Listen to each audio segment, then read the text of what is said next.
समूरी सिंध जियां हैदराबाद में सकाफती ॾियारो मल्हायो वियो। नौजवाननि जो क़ौमी गीतनि ते रक़्स।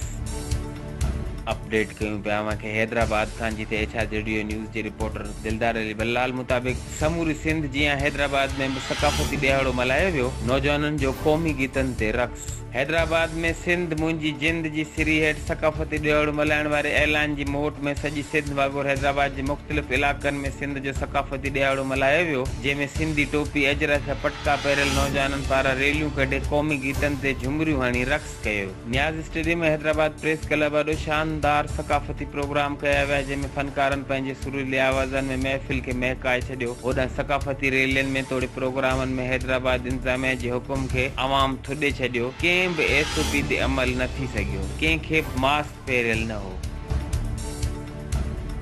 एचआरजेडीओ न्यूज़ ते हिन वक़्त ताईं बस एतिरो ई। वधीक ख़बरनि ऐं अपडेट्स लाइ ॾिसंदा रहो एचआरजेडीओ न्यूज़।